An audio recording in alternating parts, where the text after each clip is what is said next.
W dzisiejszym odcinku postaramy się wjechać na górę Zoncolan pomimo napotkanego śniegu. Następnie odbijemy w kierunku Austrii przez przełęcz, która okaże się zamknięta. Dokonamy korekty trasy. Jak się okaże, ta korekta będzie nas srogo kosztować. Zapraszam.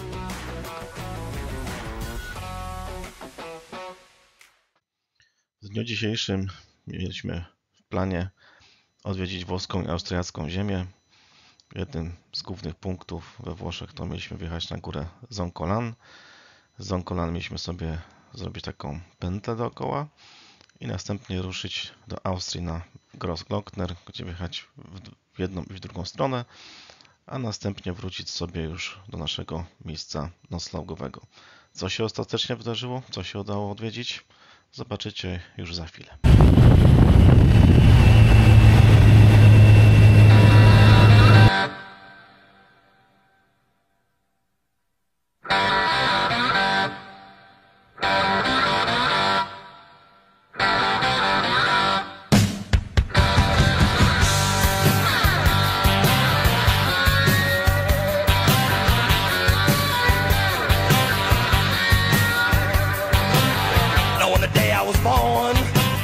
The nurses all gathered round, and they gazed in wide wonder at the joy they had found.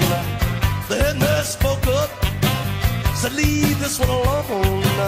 She could tell right away that I was bad to the bone, bad to the bone, bad to the bone, bad, bad.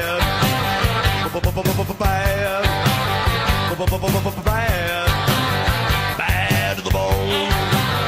I broke 1,000 hearts before I met you. I'll break 1,000 more, baby, before I am through. I wanna be yours, pretty baby, yours and yours alone. I'm here to tell you, honey, that I'm bad to the bone, bad to the bone, bad, bad.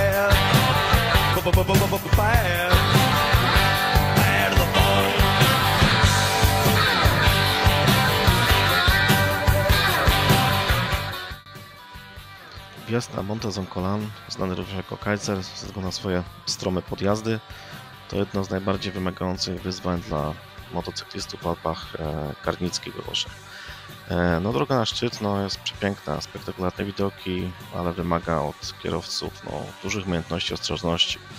I tutaj jedna taka uwaga, że wjazd na Zoncolan możemy zrobić na dwa sposoby. Pierwszy od strony Ovaro i drugi od strony Sutrio. No i tutaj na filmie my podjeżdżamy od strony Sutrio, raz, że od strony wschodniej, raz, że nam to bardziej pasowało od drogi, z której startowaliśmy.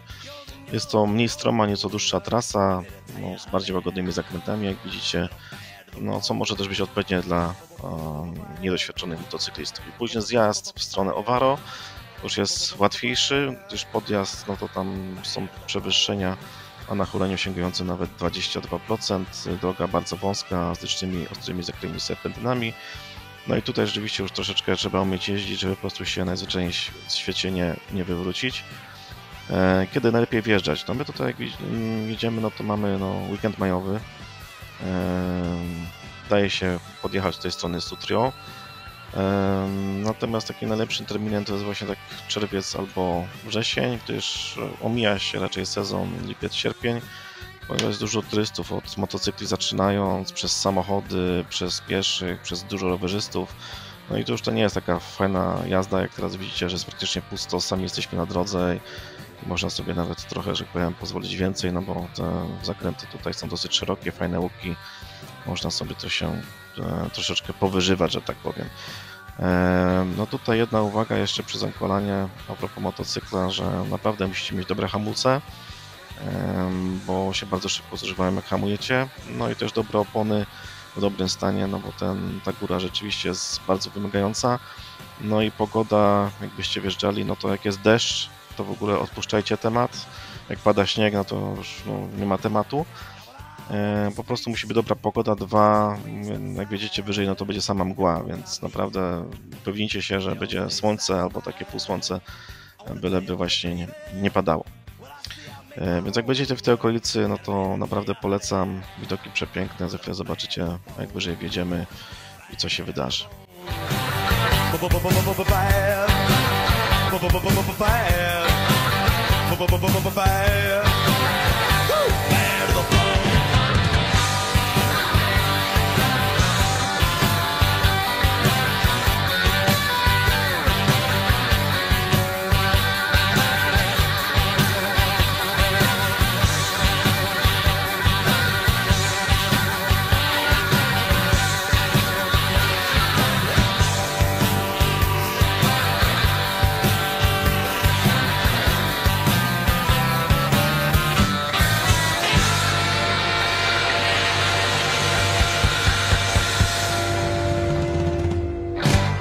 To jeszcze nie jest szczyt.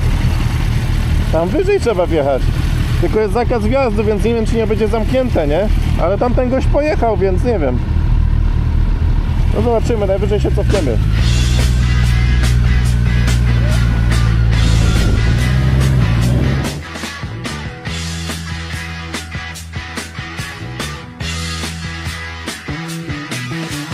Get your motor running. Head out on the highway, looking for adventure, and whatever comes our way. Yeah, darling, go make it happen. Take the world in a loving embrace. Fire all of your guns at once and explode into space. I like smoking lightning. Heavy metal thunder, racing with the wind, and the feeling that I'm under. Yeah, I gotta go make it happen. Take the world in a loving embrace. Fire all of your guns at once and explode into space. Like a true nature's child, we were born, gonna be wild. We can climb so high, I never wanna die. Born to be wild. Born to be wild.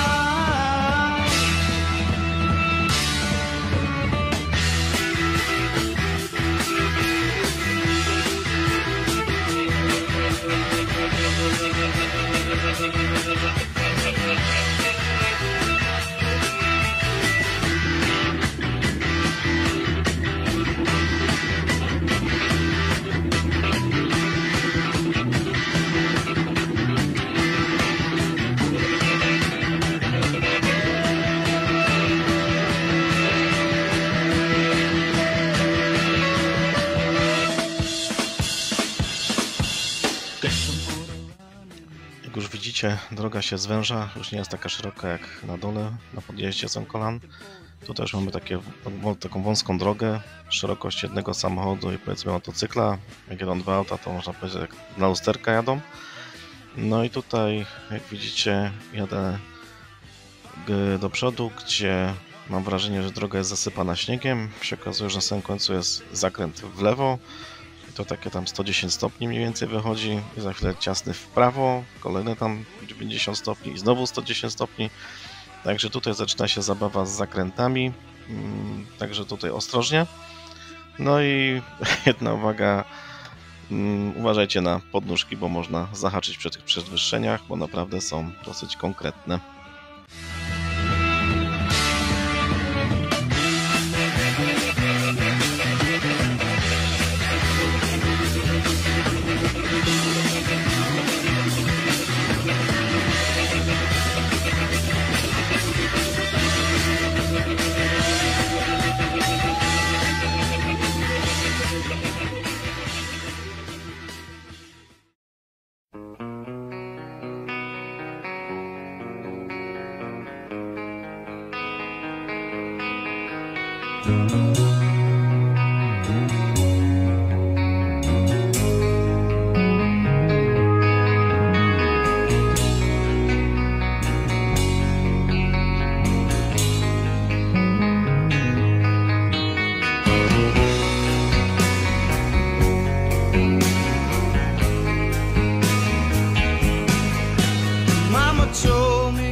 sit beside me,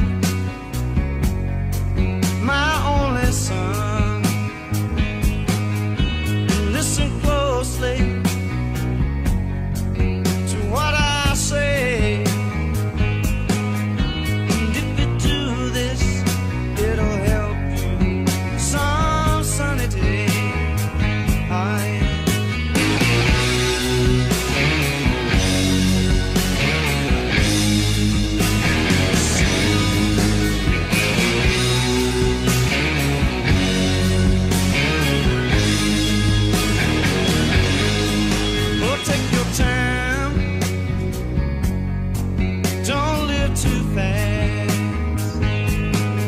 Troubles will come, they will pass. We'll find a woman, yeah, and you'll find love. And don't forget, son, there is someone up above. And be a simple.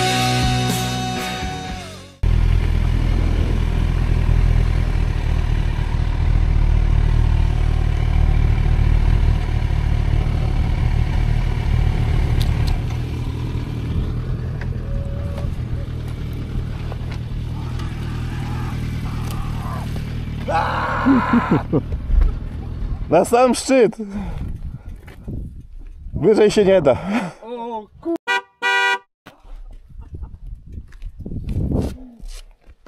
To był hardcore, nie? No fajnie. To był hardcore na maksa. Nie był, właśnie nie był taki ten gwiazd trudny jak na przykład. Ale tu piździ. No tu jest 6 stopni. Ja nawet się nie rozbieram. Tylko my musimy tu zjechać. Jak tu? No tędy musimy zjechać. Ja zobaczymy, czy się da. Da się. A nie możemy zjechać tak jak zjechaliśmy?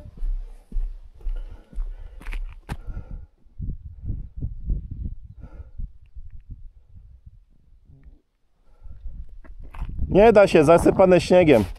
No? Musimy wrócić tak jak jechaliśmy. No, Bo to jest zajebista droga.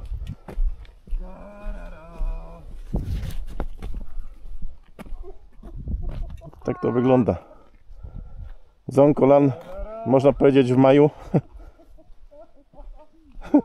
Marcin wpadł w euforię. Ale tak to po prostu wygląda. Cały leje. Cały leje. No. Jest konkret. Skuter śnieżny jest. Dał radę wjechać, ale tylko z jednej strony. No. Elegancko. No, na Zoncolan udało się wjechać na samą górę jakimś fuksem. Natomiast jak już widzieliście na filmie, druga strona jest pokryta śniegiem i tu nam już mówię, nie będziemy ryzykować, bo z tymi motocyklami byśmy się pewnie wywrócili, więc nie pozostało nic innego, jak zawrócić z powrotem na dół. Później puściliśmy się jeszcze w stronę Przełęczy, mimo że podejrzewałem, że będzie też zasypana, no i tam nastąpiła decyzja, że objedziemy dookoła i pojedziemy na Grossglockner. No i tutaj przy tym planowaniu na Grossglockner mały błąd się wdarł w aplikacji, bo wpisałem, pamiętam, GRO, podpowiedziało mi się zamiast Grossglockner, Grobglockner, no i kliknąłem i tam żeśmy sobie pojechali, no i w sumie co się tam wydarzyło, jak to wyglądało, to zobaczycie za chwilę na filmie. A później z tej góry już było tak późno, że musieliśmy wrócić i uciekać przed deszczem i do miejscowości już naszej noclegowej sobie wróciliśmy. Jakby to powiedzieć, pomyliłem drogę. Ale chłopaki za bardzo się w sumie nie wkurzają. Bo przypadki chodzą po ludziach. No i pomyłka wygląda tak. O. Właśnie tak. Tak wyglądają moje pomyłki życiowe, które chyba nie ma co narzekać. Jak no właśnie, jak tutaj mówi Kuba, trzeba się częściej mylić. Na razie ci to zajebiście wychodzi. Raczej mi to zajebiście wychodzi. Tak to pięknie wygląda. O. Gdzieś, gdzie się nie da wjechać. My żeśmy swoimi rumakami dojechali na taką to oto góreczkę. Bardzo fajne miejsce. Można sobie usiąść na ławeczce i walnąć piwko i podziwiać takie oto widoczki. Jak jestem ciekaw, kto tą trawę kosi, chyba krowy albo coś. Ślicznie.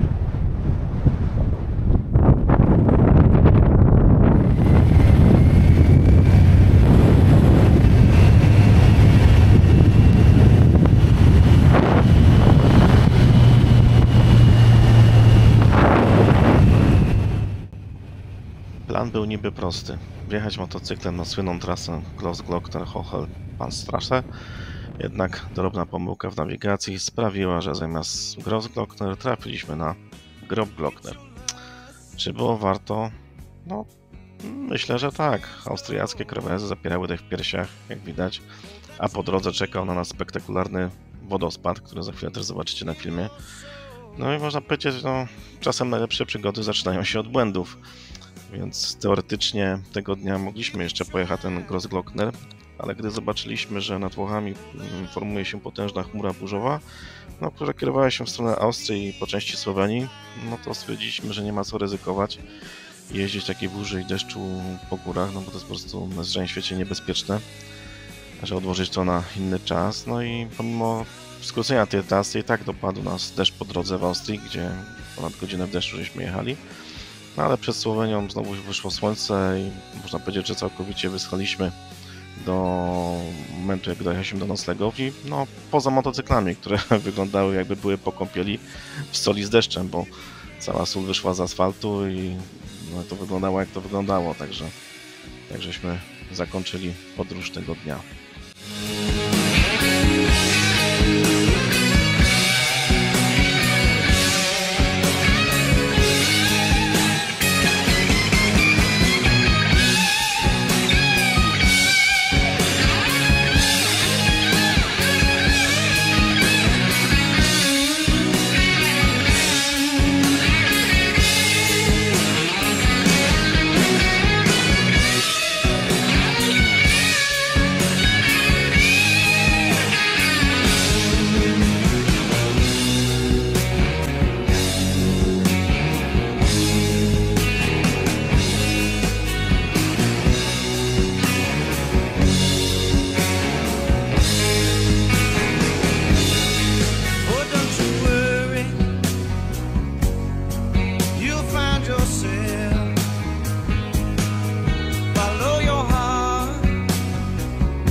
Słowenia, Włochy i Austria, no to jak widzieliście, no, połączenie historii, natury, relaksu, pięknych miejsc, no i pozostają wspomnienia do końca. Do końca wyjazdu też mieliśmy 2 dni jeszcze jeżdżenia, natomiast ten deszcz, który właśnie dzisiejszego dnia przyszedł, on się utrzymał tak naprawdę do końca wyjazdu i z tego, co jeszcze później patrzyłem, to on tam jeszcze tydzień był i tak naprawdę ten cały śnieg topniał w tych górach, bo to był jeden z większych opadów w tamtym czasie. No spowodował, że następne 2 dni niestety nie jeździliśmy, także siedzieliśmy w pokoju i żeśmy się z chłopakami integrowali. Też było fajnie, ale tak szczerze mówiąc, po przejechaniu przez te 4 dni 2000 km po Alpach, no to szczerze mówiąc mieliśmy trochę już dość. Raz, że 4 litery dawały się we znaki, a 2, no czuliśmy już powolutku zmęczenia, bo te 2000 km no zrobiło swoje, dalibyśmy radę jeszcze te 2 dni pojeździć. Z tym, że trasy miałem też na 6 dni, ale pozmieniałem, codziennie zmieniałem trasy tak naprawdę, bo ja chciałem jak najwięcej przejechać z chłopakami. Przez te 4 dni powiedziałem, że będzie słońce i trzeba to na maksa wykorzystać. I tak finalnie to nie przejechałem jednej trasy, która głównie opierała się na Włoszech. No i tylko tego nie przejechałem. Natomiast mówię, no odłożone to jest na następny wyjazd. Myślę, że jeszcze to powtórzymy. Trochę inne kierunki pojedziemy. Summa summarum, zadowoleni jesteśmy z wyjazdu. Można tylko polecić. Korzystajcie z opisu w linkach, a na koniec jeszcze pokażę Wam, ile to wszystko kosztowało.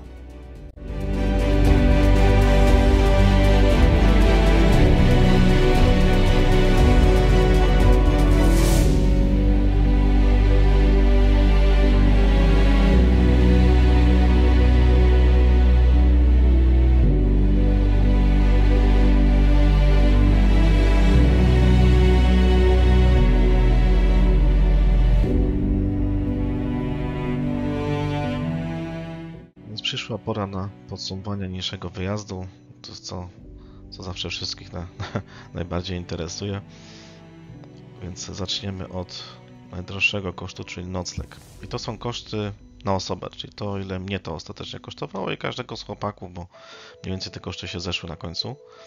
Więc za nocleg to jest 862 zł. Ile było tych noclegów? Noclegów było 8, czyli tak naprawdę średnio za nocleg wyszło 108 zł. I tak patrząc na ceny Europy Środkowej, no to jest, uważam, że bardzo dobra cena. Jakby jechało więcej osób, byłoby jeszcze taniej, bo mieliśmy apartament 90 metrów, on był tak naprawdę 8-osobowy, 2 sypialnie, jedna mała na 2 osoby, później na dużo, że na 6 osób, no ale myślę, że tak optymalnie jakby było 6 osób, idealnie, żeby tam się nie przepychać. Do tego kuchnia w pełni wyposażona, duża łazienka z prysznicem, naprawdę spokojnizacja, polecam. Następny koszt to jest paliwo do busa, więc na osobę to wyszło 475 zł.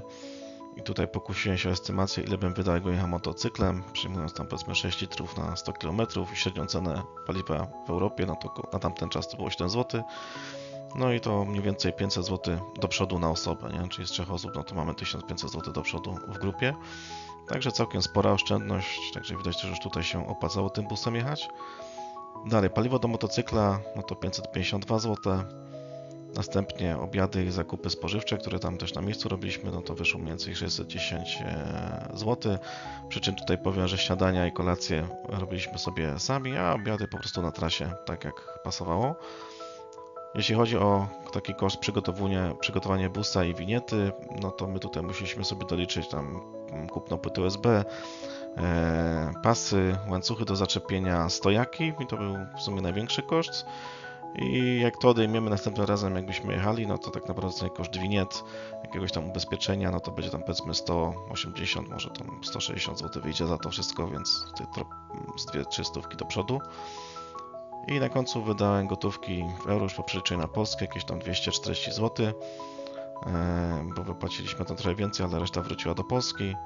I sumarycznie ta cała zabawa kosztowała 3224 zł. No jak za 8 dni z Słowenii, gdzie tak naprawdę 4,5 dnia jeździliśmy przez 3 kraje, no to bardzo fajna kwota, także myślę, że takie koszty można oszacować, jak się jedzie busem. Gdybyśmy nie jechali busem, no to trzeba by było dodać jeszcze te 5 stówek na paliwo, czy tam 3700 by wyszło, nie? Także to tak, jeśli chodzi o koszty. Myślę, że do zniesienia. Pozdrawiam.